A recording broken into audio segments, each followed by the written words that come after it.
폭설이 오더니 바닥이 빙판길이 되었습니다.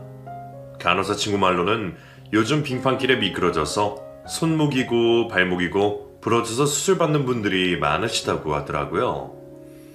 외출하실 때 미끄러지지 않도록 조심하셨으면 좋겠습니다. 그럼 제 소개를 드릴게요. 저는 이 사연 채널의 열혈 애정자이자 소소하게 자영업을 하고 있는 40대 초반의 여자입니다. 요즘은 한 직업을 오래도록 가지고 있기가 더 어려운 시대잖아요. 저도 지금까지 직업이 3번이나 바뀌었습니다. 자잘한 아르바이트들은 제외하고 제가 지금껏 살면서 가진 직업은 크게 3가지가 있어요. 첫 직장은 치과 치의생사를 했고요. 결혼하고 뜻하지 않게 식당에서 일하다가 지금은 제가 좋아하는 액세서리를 만들고 파는 일을 업으로 삼게 되었어요. 지금 하고 있는 일이 저에게는 가장 맞고 잘하는 일입니다.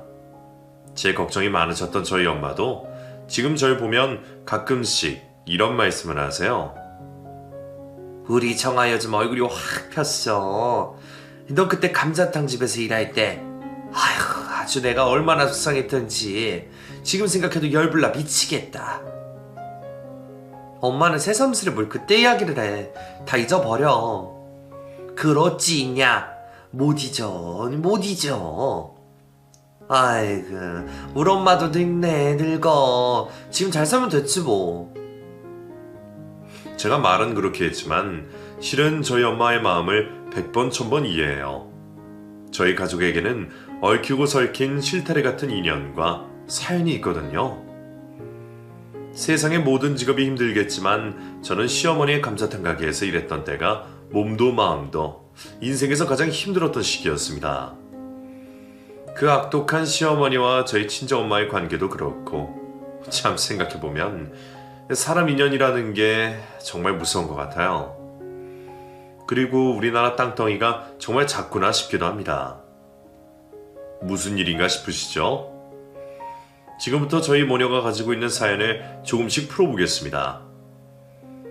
최근에 날씨가 추워지니 뜨끈한 국물이 생각나면서 또 감자탕이 떠올라서 치를 떨다가 제가 겪었던 일을 여러분에게 말씀드리고 싶어서 이렇게 사연을 보내려고 해요. 아무쪼록 즐겁게 들어주셨으면 하는 바람입니다. 그럼 시작해 볼게요. 저는 22살에 뒤늦게 치의생학과에 입학했어요. 그 전에는 닥치는 대로 아르바이트를 구해서 돈을 벌었습니다. 저희 집이 그렇게 형편이 좋지 않았거든요. 유년 시절 사진을 보면 큰 집에 제가 좋아하는 인형으로 둘러싸여서 예쁜 옷을 입고 엄마, 아빠, 할머니, 할아버지와 환하게 웃는 모습이 있어요. 그 사진을 보면 저는 그저 신기하고 저희 부모님은 인상을 찌푸리셨습니다. 좋을 때였지. 그 인간들만 아니었으면. 저는 전혀 기억이 나지 않는데 엄마 말씀으로는 제가 5살 때까지 살았던 동네에서 저희 가족은 꽤나 알아주는 부자였다고 해요. 그런데 할아버지가 사기를 당하시고 그 여파가 저희 아버지에게까지 이르러서 제가 치의생사가 되기 전까지 내내 빚을 갚느라 허덕이셨습니다. 네 아빠가 그 좋은 직장 그만두고 돈 더 벌겠다고 위험한 일만 골라서 하다가 그렇게 하루아침에 가버린 거 아니냐. 저희 아버지는 제가 결혼 전에 돌아가셨어요. 아버지는 정말 고생을 많이 하셨습니다. 투잡까지 뛰셨거든요. 그건 엄마도 마찬가지였어요. 두 분이 일하시느라 집을 비우실 때면 제가 저보다 5살 어린 동생과 같이 놀아주고 밥도 해주고 그랬습니다. 엄마가 잘 살던 시절에 대해 저희 남매에게 아무리 말씀을 하셔도 저와 남동생이 기억하는 저희 집은 항상 가난했던 기억밖에 없습니다. 그래서 저희 엄마가 말씀하시는 좋은 시절에 관한 이야기는 저에게는 그저 꾸지 않은 꿈처럼 느껴질 뿐이었어요. 아무튼 그렇게 지긋지긋하게 붙어있던 집안의 빚을 제 나이 22살에 다 털어내고 저는 치의생학과에 입학을 해서 공부하고 졸업했습니다. 그래도 빚을 다 까내고 형편이 조금은 펴서 제 남동생은 저와 달리 학원도 보내고 공부를 시켜서 자기가 원하는 과에 좋은 대학에 입학했어요. 이런 말씀은 뭐하지만 저는 남동생과 다르게 제 꿈이 뭔지 찾을 새도 없었고 그저 취업이 잘 될 것 같아서 치의생학과에서 공부를 했던 겁니다. 대학을 졸업한 후에 저는 실습했던 병원에 바로 취업을 해서 일을 할 수 있었어요. 그때부터 가족과는 떨어져서 지내야 했습니다. 그렇게 혼자 지내다가 일하던 치과에서 지금의 남편을 만나게 됐어요. 치아 하나가 완전히 부러져서 임플란트를 때문에 주기적으로 치과를 오던 사람이었거든요. 보통 치과에 온 환자들은 치의생사인 저희 얼굴을 잘 보게 되는 경우가 없는데 남편은 어느 날부터 틈만 나면 저를 보고 인사도 하고 힐끔힐끔 눈짓을 보내고는 했어요. 솔직히 말해서 처음에는 기분이 나빴습니다. 저를 무시하는 것 같았거든요. 그래서 치료 마무리하다가 한 번은 제가 톡 쏘며 말했습니다. 이주성 씨, 저 그만 보세요. 왜 자꾸 보세요? 그러자 그 사람이 갑자기 깜짝 놀라면서 당황해서 대답했습니다. 제가요? 몰랐어요, 선생님. 기분 나쁘셨어요? 저도 모르게 쳐다봤나 봐요. 죄송해요. 얼굴까지 빨개져서 어쩔 줄 몰라 하니까 제가 오히려 더 당황스러웠습니다. 네? 아니, 뭐 그렇게까지. 아니에요. 모르시고 그런 거면 괜찮아요. 제가 한마디를 하고 난 이후에 그 사람은 병원에 오면 의식적으로 저를 피하려는 느낌이 들었어요. 참 희한하게 신경 쓰이게 하는 사람이네 하고 속으로 생각했습니다. 그렇게 치료를 다 마치고 한 달 동안 보지 못했어요. 그런데 안 보이니까 궁금하고 자꾸 생각이 나더라고요. 그래서 그 사람 이야기 언제인지 찾아본 적도 있네요. 그리고 마침내 한 달이 지난 후에 그 사람이 치료 경과를 보러 치과에 왔고 저와 마주쳤습니다. 그 사람은 저를 보고 얼굴이 빨개져서 겨우 말을 걸더라고요. 선생님, 혹시 감자탕 좋아하세요? 제가 이 근처 감자탕 가게에서 일하거든요. 맛있어요. 한번 식사하러 오세요. 저도 그 집은 몇 번 가봐서 알고 있었습니다.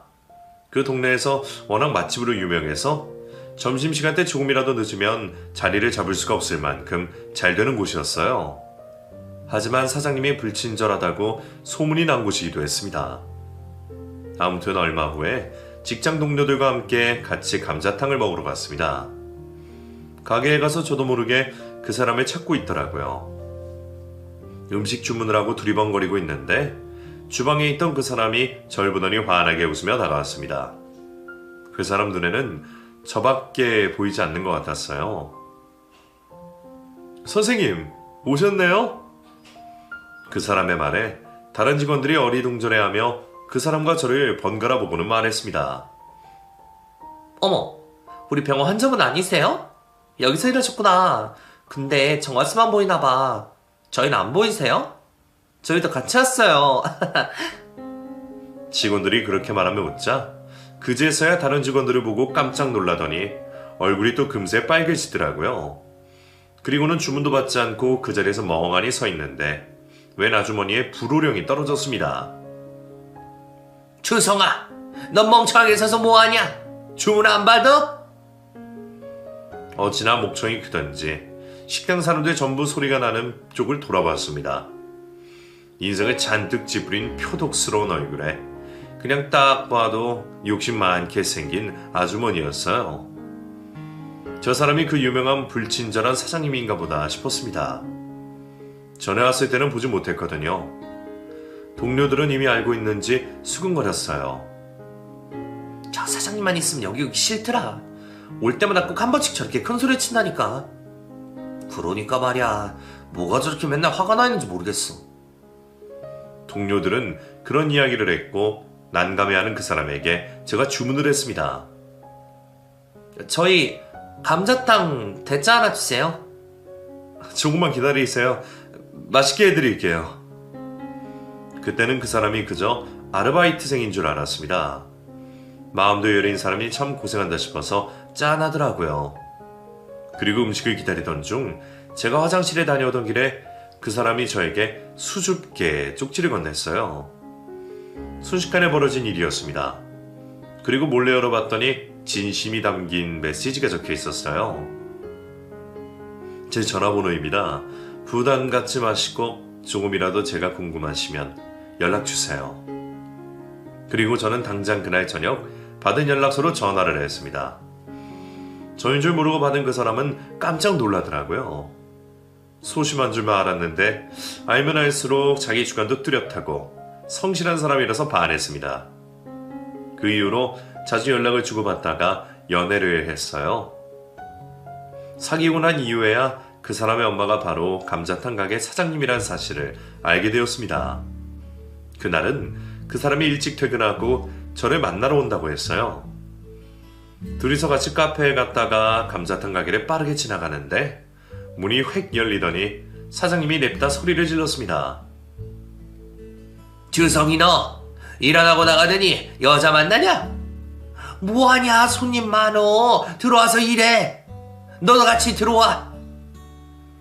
벼랑간 불호령을 받고 얼떨결에 당시 남자친구였던 남편과 함께 감자탕 가게에 들어갔어요. 그리고 정신을 차려보니 제가 가게에서 서빙을 하고 있더라고요. 남편은 카운터를 보고 주방을 오가느라 바빴고 시어머니는 저와 남편을 번갈아 보며 감시했습니다. 그리고 손님이 빠진 틈에 저에게 다가와서 말했어요. 너 뭐하는 애냐? 네?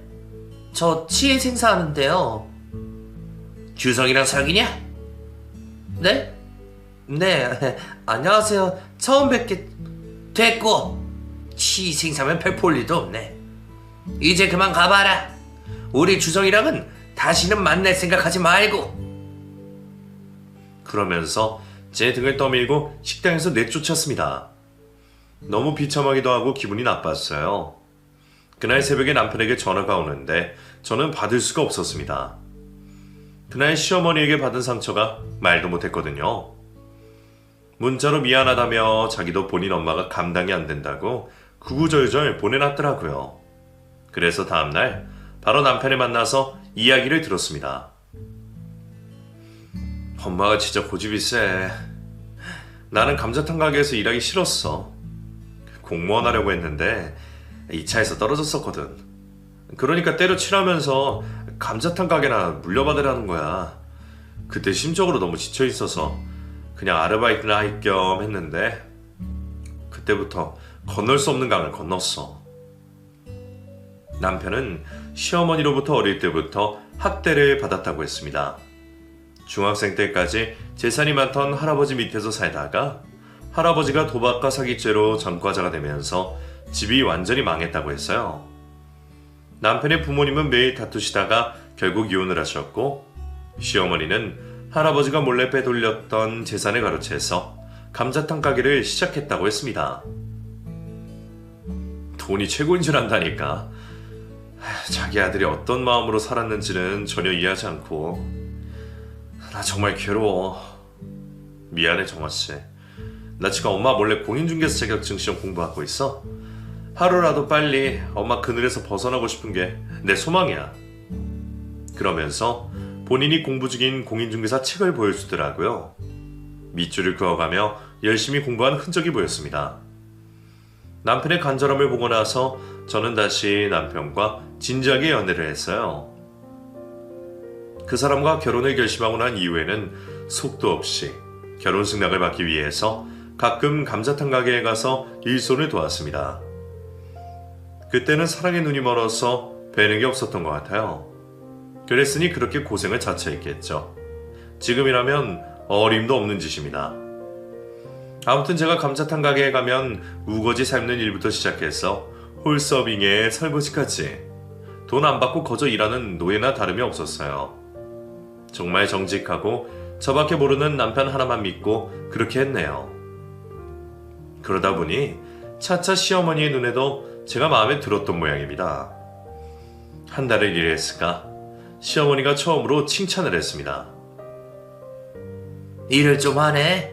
그래, 우리 주성이랑 결혼하고 싶다고? 네, 어머니. 어머니? 누가 허락한다니? 어머니는 무슨 착각하지 마. 일 잘한다고 한마디 했더니 하늘 끝까지 올라오려고 하네.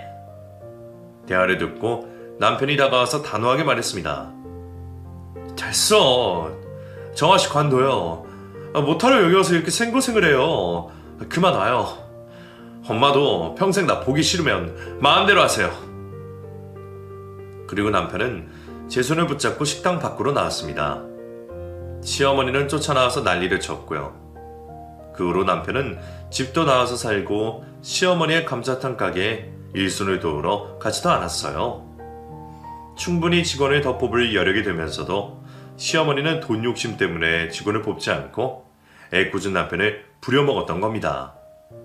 그러다 보니 아쉬웠던 모양이에요. 결혼을 승낙하겠다고 남편에게 연락을 했다고 했습니다. 엄마가 결혼 승낙하겠대. 나더러 더 이상 감자탕 가게에 일하러 안 와도 된다고 하고.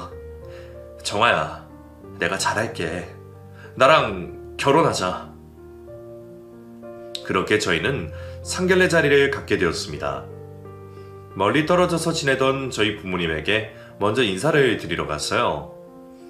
부모님은 제가 좋다고 하면 누구라도 좋다고 말씀해 주셨습니다. 그리고 남편도 마음에 들어 하셨고요. 인상부터 선하니 마음에 드네. 우리가 반대하고 말고 할 게 뭐가 있나? 야무진 내 딸, 정화의 선택인데. 아빠의 말씀에 엄마가 대답하셨습니다. 그래, 뒤통수 치는 사람만 아니면 돼. 딱 보니까 사람이 그럴 사람 같진 않네. 믿어도 되지? 그럼요, 장모님 장인어른. 믿어주십시오. 저는 승낙을 받기 어려웠는데 남편은 저를 믿어주는 제 친정 부모님에게 점수를 땄습니다. 그렇게 상견례를 진행하게 됐어요. 시어머니는 상견례 날짜를 3번이나 일방적으로 바꿨습니다. 그러던 중 아버지가 주무시다가 심근경색으로 갑자기 세상을 떠나셨어요. 장례를 치르러 가서 내내 실감을 할 수 없어서 눈물도 나오지 않았습니다. 남편은 정신없는 저와 친정엄마 그리고 동생을 대신해서 장례식장에서 손님과 인사도 해주고 많은 역할을 해줬습니다. 정말 고마웠어요. 그런데 아버지 발인 날이 상견례 날이었던 걸 깜빡했습니다. 아버지 발인을 마치고 장지로 옮겼습니다. 그제서야 저는 상견례가 생각나서 남편에게 전화를 걸었는지 물었더니 이미 이야기를 해놨다고 했어요. 그래서 저도 예의상 전화를 걸었습니다. 그런데 전화를 받자마자 시어머니가 고래고래 고함을 질렀어요. 야, 너 뭐해? 미쳤어? 어디 상견례 날짜를 지들 멋대로 바꿔? 휴대폰을 뚫고 시어머니의 괴성은 몰다 지쳐 고요한 차 속을 가득 메웠어요. 저희 엄마도 소리를 듣고 깜짝 놀라며 당황했습니다. 어머니, 저 지금 아버지 장지로 모시는 중이에요. 주성씨가 말씀드렸다고 했는데 저도 전화를... 네 인연이 먼저 전화를 했어야 될 거 아니야? 이것들이 기본이 안 돼 있어? 저희 엄마는 제가 통화하는 소리를 듣더니 점점 얼굴이 울그락불그락 달아오르셨습니다. 한 소리를 하시려던 찰나에 남편이 제 전화를 빼앗아 들고 말했어요. 엄마, 뭐 하시는 거예요? 장례식장 오지도 않으시고 왜 성질을 부리세요? 제가 미리 다 말씀드렸잖아요. 끊어요! 전화를 끊고 남편은 저와 친정엄마에게 대신 죄송하다며 사과를 했어요. 그런 남편에게 뭐라고 할 수도 없던 엄마가 겨우 한마디 하셨습니다. 사돈 성격이 불같으시네. 그때는 미처 저도 저희 친정엄마도 그리고 남편까지도 엄마와 시어머니의 관계가 그렇게 얽혀있을 줄은 상상도 못하고 있었습니다. 당시에는 아버지의 갑작스러운 죽음에 괴로울 뿐이었어요. 그리고 상견례를 미루고 저는 일도 그만두고 엄마 곁에서 지냈어요. 그렇게 지내다가 시어머니의 등살에 아버지 49제를 마치고 바로 다음날에 상견례 자리를 갖게 되었습니다. 엄마도 더 미루는 건 저를 위하는 일이 아니라고 하셨어요. 그리고 시어머니는 약속 시간보다 1시간이나 늦게 도착했습니다. 남편은 안절부절 못하며 저희 엄마에게 죄송하다고 말했고 시어머니는 뭘 그렇게 사과를 하냐며 뻔뻔하게 자리에 앉았습니다.